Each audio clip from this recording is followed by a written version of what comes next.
for you all.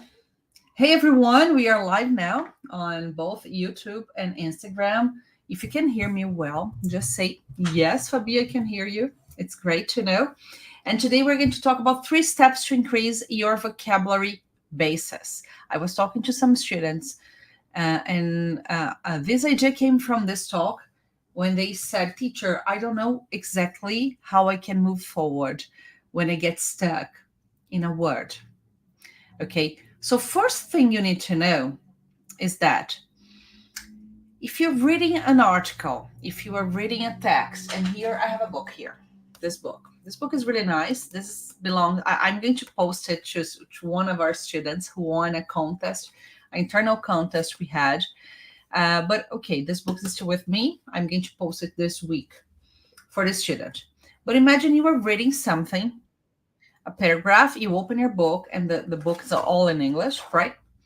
And then it's expected that you don't understand all the words. I don't know all the words. If I read a book in Portuguese, probably I won't know all the words. But you don't need to panic.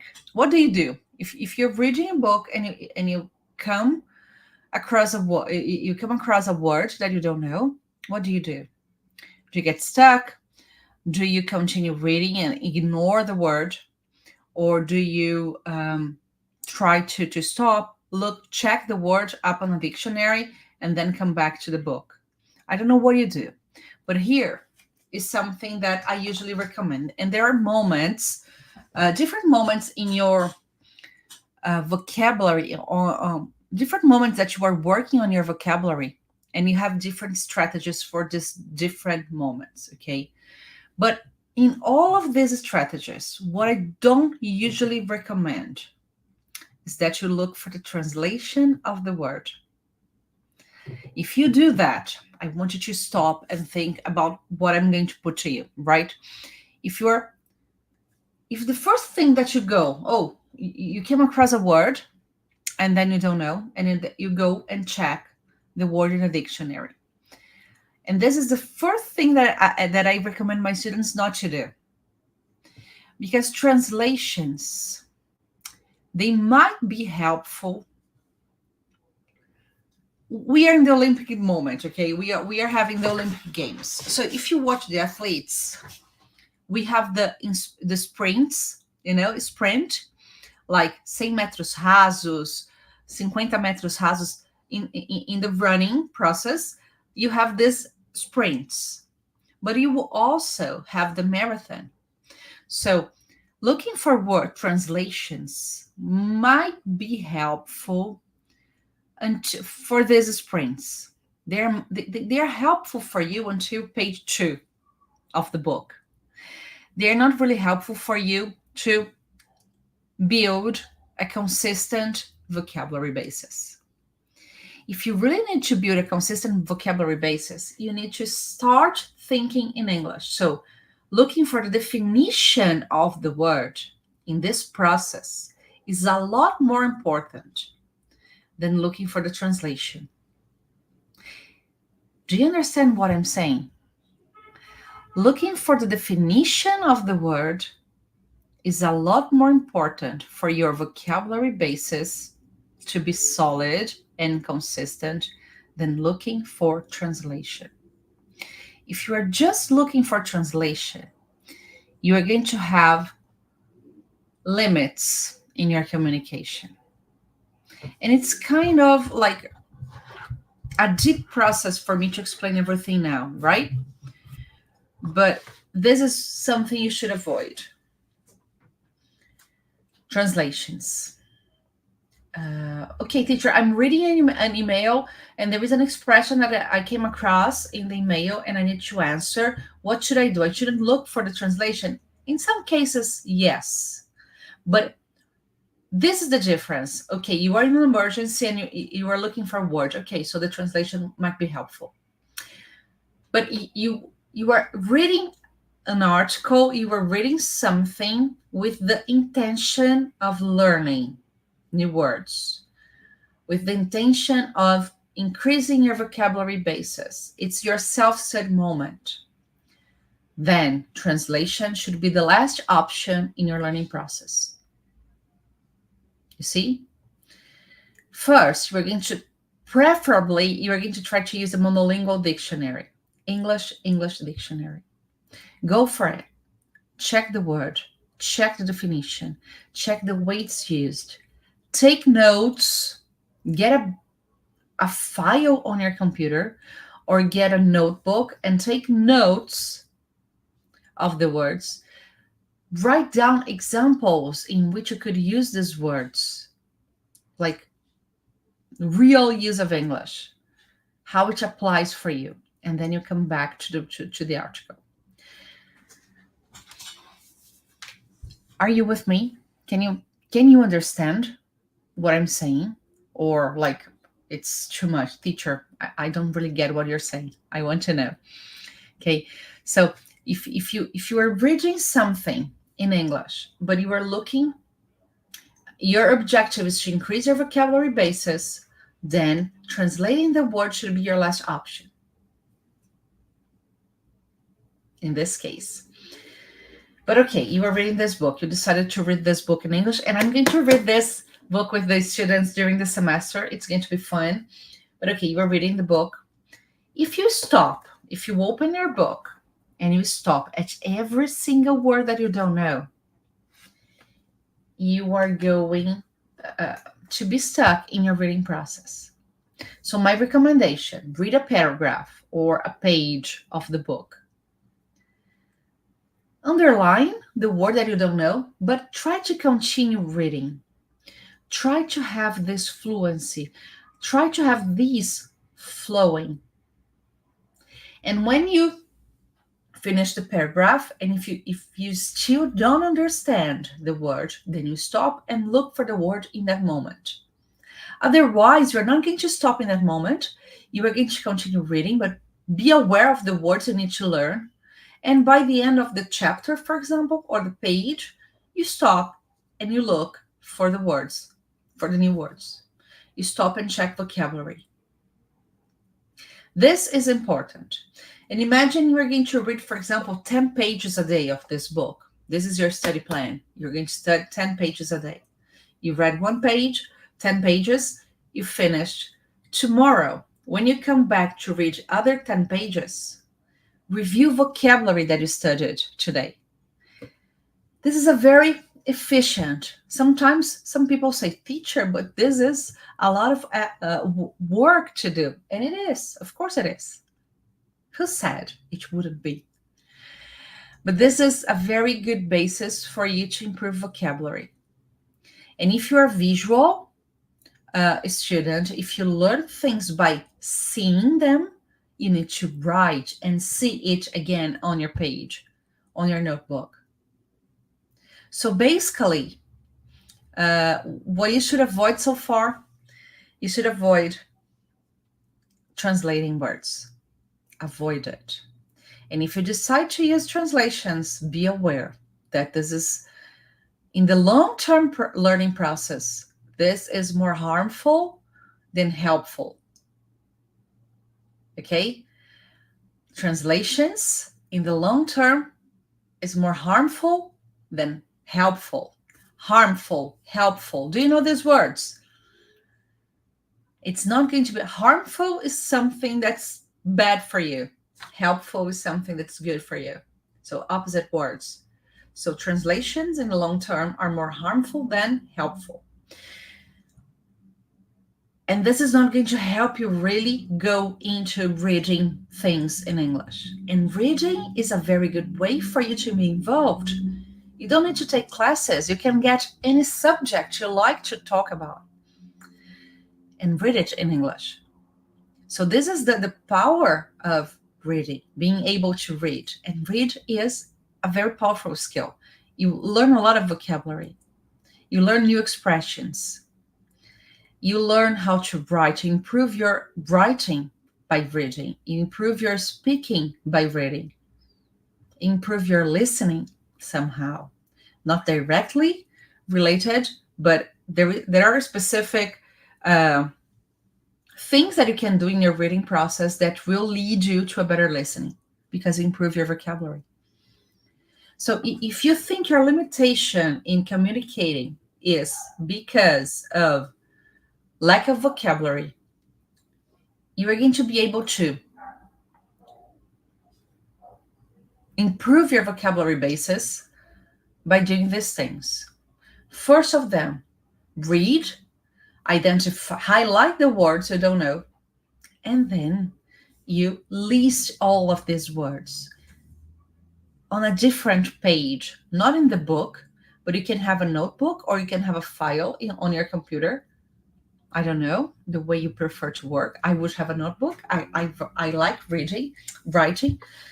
But then after that, after you finish one page or one paragraph, you come and look for the words. You come back and look for the words. Don't try to do that at the same time because you're going to be disappointed. This is one of the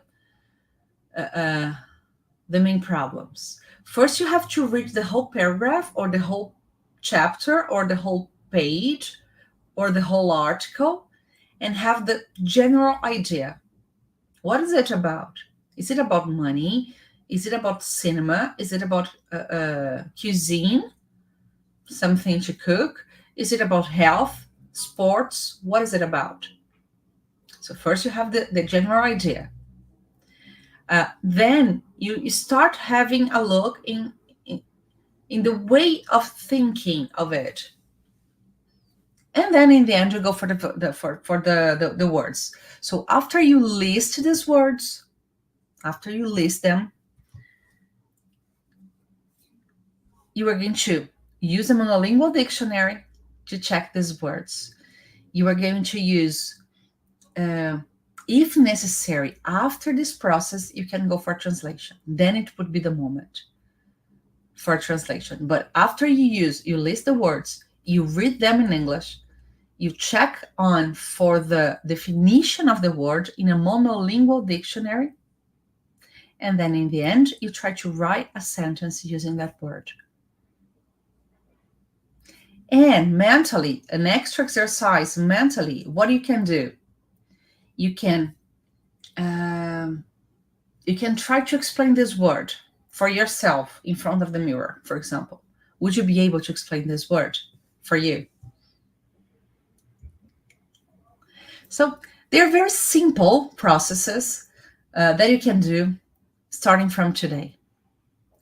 You don't need a lot of tools, a lot of different tools, but you can do that. It's proven that when you read, people who read have better vocabulary, have better communication skills, have better possibilities at work because of reading. So I'm a great fan of reading, but when people say, "Oh, I don't like reading, teacher," you don't need to read a novel, but you can read an article. What do you like to study about? Do you like to study, or if I open your Instagram right now, what is going to be popping up? Is it something about sports? Is it something about health? So read articles in English. Try to find these influencers in English, native people, and try to read what they create. Do they have books? Try to read their books. So reading is a skill and we can develop it. Maybe you think it's boring because maybe you were given like a novel to read, Shakespeare to read. And it might be boring for some people. Not everyone likes that. But if you're reading something that's interesting for you, why not? Isn't it worth a try? Okay, so this talk was fast today because it's just because a student came to me as a teacher. I've been having difficulties with learning new words. So what would be the easiest way for me to do that? And this is what I told her. And then I decided to bring this topic here to you in order to share this with you. This is my mission, to share like skills for you to improve your communication in English. I don't want you to be stuck anymore. So, does it make sense for you what I said now? How how how difficult or how easy is learning new words for you? Is it very difficult? Because some students tell me, they even tell me, teacher, okay, I learn a new word, but then the next class I forget it. Does it happen to you or not? I don't know. Some students do that. And usually when it happens, it's just because uh, you are not respecting the way you learn. If this happens to you, you have to change your strategy. Basically, I remember a student I had many years ago, and he wouldn't open his notebook. Even he was an adult, even though he had his notebook, he used to only listen to class. So he used to sit in class, cross his arms, and pay attention to me. And he asked me many words. I told him, and he wouldn't take notes of these words. And then I said, my dearest, isn't it important for you to take notes? Oh, no, I will remember. Next class, he came and he couldn't remember. And then, and all this for teacher, I feel like I'm not learning English. I said, okay, you're probably not learning English indeed, because you're not taking notes. And you are clearly a visual student. You need to read and see the words you are studying. You are not a listener. Some students learn by listening, like the minority. Most people learn by writing and looking, reviewing what is studied.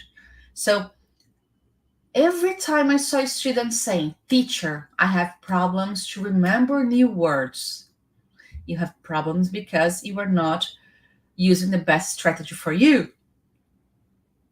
If you're just listening to them, probably this is not the best strategy. Very few people are very benefited from this strategy. Usually they're not. So what you have to do, follow these 3 steps. List the words you want to learn. Continue reading. Don't stop your reading, okay? Continue reading, but list the words you want to learn. And then check them on an English, check them on an English dictionary. And then later, use them. Try to use them like artificially. How could I use this word in an email, in a document, or how could I use this, in which context I could use this word? And in the end, try to bring it to your life. Tomorrow, you're going to speak English with someone. Could you try to use this word and bring it to your communication, effective communication in English? So they are not very difficult steps. You just need to avoid what you have been doing and focus on this strategy that will be helpful for you in these 3 simple steps. Okay? I have covered everything that I needed to say. I have covered everything that I needed to share with you tonight. I don't know if I've covered, but I'm open to questions now. If you want to ask your questions, I'm here. I would be more than happy to answer them to you. Let me see if we had something here on Instagram. If I've missed something, nope. So people, you're too quiet today.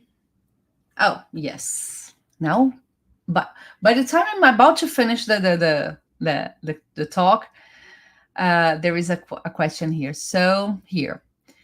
Se eu fico mês sem estudar diariamente, parece que eu retrocedo 80% muito rápido. Como eu posso lidar com isso? Okay, very good question. And I think everybody feels that we move 2 or 3 steps back when we have this. And this good news is that this doesn't happen only to you. It happens to me. But okay, I'm in a moment now that I'm in contact with English every day. So you don't need really to study English every day, but if you're going on vacation, if you're taking classes, now you're going to go on a vacation. What you have to try to do, what you have to try to do is to bring this to your life. Studying is not only opening your book and having classes. Studying English is being in contact with the language. So in different moments of your life, imagine you are going on vacation. Maybe you're not going to study English, but can you watch a movie in English? Can you think in English? Can you think of your routine? Oh, tomorrow I have to do this, and that. Today I did this, and that. You see, you don't need like to be connected. You don't need to have special tools. You just need, for example, to turn on your Netflix, and if you are listening to a movie in English.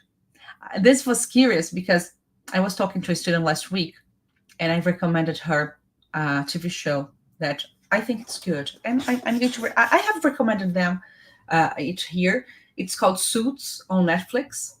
I have watched it for like 4 times the whole seasons once, of course, but some episodes 4 or 5 times because I like it, and the English is really good. And then I was talking to this student, and this student I told her, I said, okay, every time I need to practice my English, I'm not really watching Suits anymore, but if I have to leave the TV on and I'm doing something mechanical, for example, I'm doing some house stuff, my house chores, folding clothes, doing the laundry or cooking, then I turn on the TV. I put on Netflix and I listen to it to practice my English. This is what I told her, and said, teacher, you still need to practice your English? I said, yes. Oh my God, you practice your English? Of course I do practice my English every day. And then she was surprised, but this is something you have to do. If it's like training, you can be like the most consistent trainer in the gym. If you go on holidays and you stop training for a month, you are going to retrocede. You are going to move back all the steps. And this happens to English too, to English speaking. So, but in this case, it's easier. You just have to listen to it. Try to turn all your devices to English, like your mobile. Don't use it in Portuguese. Use it in English. Your Instagram in English. Your YouTube in English. Your Waze. Which language does Waze speak with you? Portuguese or English? Vire à esquerda em 200 metros. What do you have? Turn right in 200 meters. My Waze is in English. So this is being in touch, trying to be in touch at least every day. Be involved. Be involved by the language. Don't limit the use of English only for your classes or for your study moment. Try to be involved by English every day, all the time. Because I say, speaking English is a lifestyle, not only like an obligation. Make it a lifestyle for you too.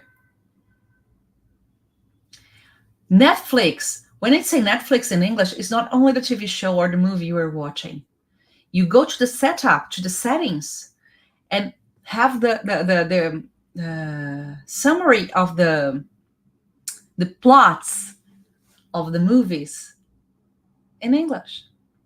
The names of the movies in English. If you're looking for something in English. And then you're surrounded by it. And of course, you're going to have the good English days and the bad English days, like the good hair day, the bad hair day. We have that, and it happens to me too, and it's going to happen to you.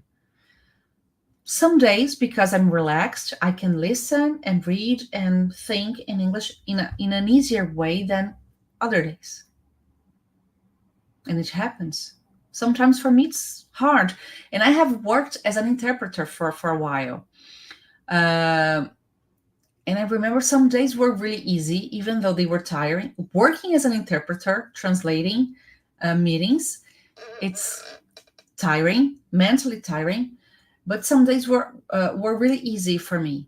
Other days were really stressing because for some reason I couldn't really think uh, clearly because you have other problems, you haven't slept well, and you are thinking of other things. So it happens, right? Chris put here, do you remember when you felt comfortable and confident to speak English naturally? Yeah. For me, the question for me, Chris. Chris is great. She's my student. Do you remember when you felt comfortable and confident to speak English naturally? Good question, Chris. Um, okay. I think it wasn't really one, oh, now I can speak English. I don't think this day happened. But there were some days that I could have like small successes that for me was really important. Okay. I could think of my day, and people, I learned English in the 90s. We didn't have internet. I couldn't simply be surrounded by English because we didn't have TVs in English. We have one TV for the whole family, and I was the only student of English in my house. So I lived with my grandma, my parents, my younger brother, the dog, and the parrot, literally. And okay, I was the only one trying to learn English. All the others weren't. So my access to English was the books from school, and once a month, I could have the Speak Up magazine. And it was kind of expensive. Not every month I could afford the magazine, but when I had, I used to read it from every single page. But then I went abroad for the first time, and I felt as if I couldn't speak English at all. And I was an advanced student, but it was so different and so shocking for me, the experience. And okay, then after like the first hours abroad, without having the possibility of translating words, I felt like, okay, I really need to go for it. There was no possibility. I didn't have Google. I couldn't Google because it was in the 90s. I couldn't Google words. And I was in a group studying English in the summer school in England. I was the only speaker of. I was the only Brazilian. I was the only Brazilian. My teacher was from Scotland.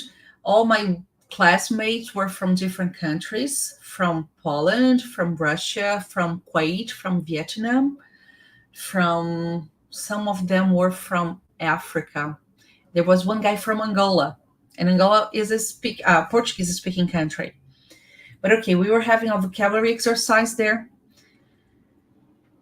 and there was a word that I couldn't really figure out. Wisdom. I remember the word until today. I learned that day. So this is when I say translating is important, but in the end of the learning process, not the first resource. So even though the other guy from Angola, he could speak Portuguese, the dynamic for us to learn vocabulary was the teacher was going to give a word, and we needed to work on the definition of the word and guess that each of us spoke a different language. The only common language we had was English. So we needed to work to make it work in English. But okay, I got stuck in a word, wisdom. And the teacher explained to me and explained over and over, and I couldn't get it. And in that moment, I say, okay, now I need to translate it so that I can learn this word. And this guy raised his hand, said, teacher, I speak Portuguese too. Can I help her in Portuguese now? And the teacher said, okay, now yes. And then he told me, sabedoria. And I said, what? Sabedoria. And okay, that in that moment, sabedoria, wisdom, I learned because of this, all the situation. If I was only given the translation in the very first moment, I wouldn't have learned this word. But you have to be like working on it. And like speaking naturally, um, after a few weeks, when I was talking to, not after a few weeks, like there were some days that I felt really comfortable, even abroad, studying abroad. I felt really comfortable. Other days I felt as if I couldn't speak English at all.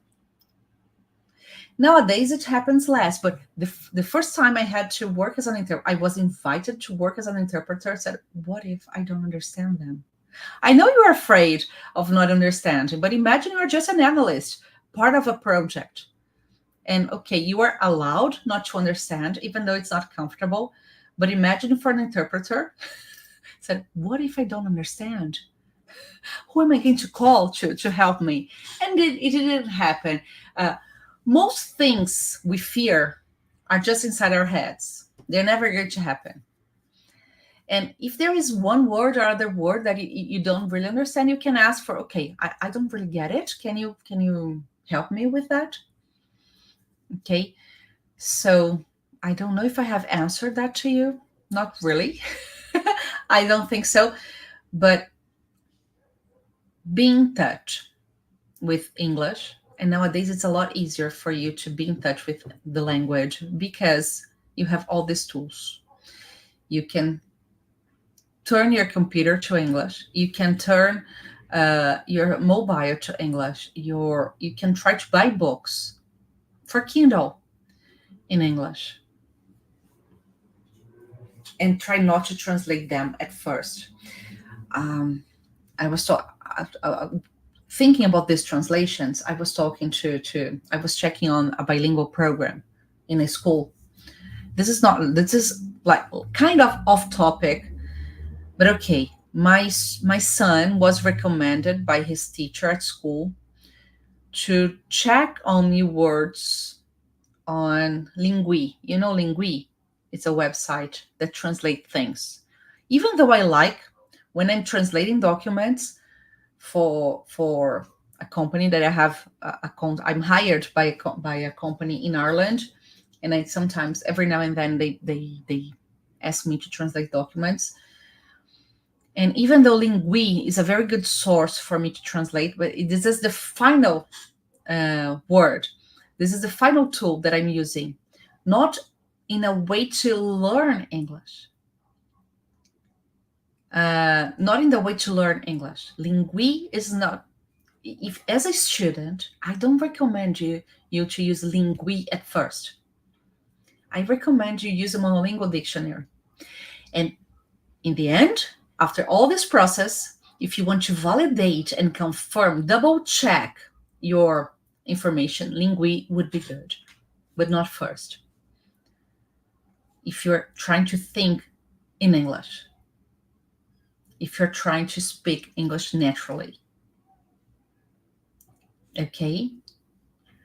Yes, you answered my question very clearly. Thank you. Good to know, Chris. Very good to know.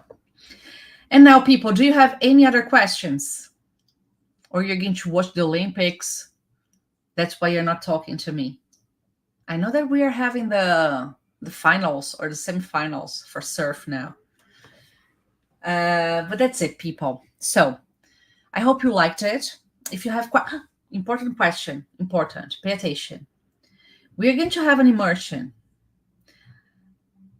Tomorrow, I'm going to put on the stories, okay? But we're going to save the date, August the 17th. August the 17th, next Saturday. You're going to be invited if you want to learn. Watch my stories tomorrow. And you understand better. If you want to improve and speak naturally, if you want to speak naturally, I will say, I will share something and you're going to be invited to participate with me in an immersion in which you can learn this on a day, one single day for you to learn a lot of things related to that, okay? To speak naturally and confidently. Okay, people, so I hope you have a good night. Bye. It was great to be here with you, and I'll see you soon. Bye-bye.